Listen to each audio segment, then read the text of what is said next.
U srednjoj tehničkoj školi u Gornjem Milanovcu, koja broji 363 učenika, njih 8 pohađa inkluzivni plan i program koji se osposobljavaju za neko od zanimanja kojima bi u životu mogli da se bave. Sanja Stefanović, koja vodi praktičnu nastavu, kaže da u ovoj školi pružaju svesrdnu podršku deci sa invaliditetom da u budućnosti postanu dobri radnici u poslu za koji su se opredelili. Trudimo se da se prilagode nastavnom planu i programu, odnosno uz kompletnu podršku nastavnog osoblja i mentora u firmama gde su raspoređeni.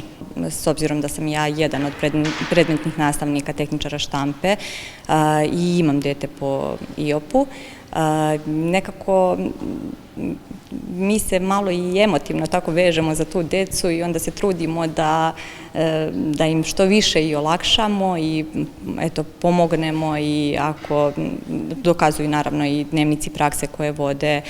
Nastavnik praktične nastave kaže da su deca koja pohađaju praksu u firmama u kojima su raspoređena veoma zainteresovana, a programi se prilagođavaju njihovim mogućnostima i kapacitetima.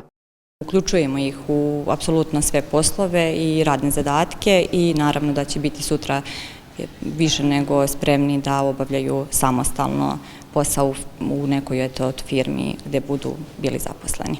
U ovoj školi kažu da se prvenstveno radi na tome da se deca sa invaliditetom uključe u društvenu sredinu, a potom za ostale segmente života, što pokazuje i krajnji rezultat. Što se tiče pohađanja praktične nastave, dakle, naši učenici pohađaju i praktičnu nastavu jednim delom u školi, a jednim delom u firmama na teritoriji Gornjeg Milanovca sa kojima je isklopljen ugovor o saradnji. A ono što je značajno jeste da se vidi veliki pomak, odnosno njihov napredak, kako što nam pokazuju njihovi radovi iz praktične nastave i zadovoljni su svi, znači poslodavci i nastavnici praktične nastave.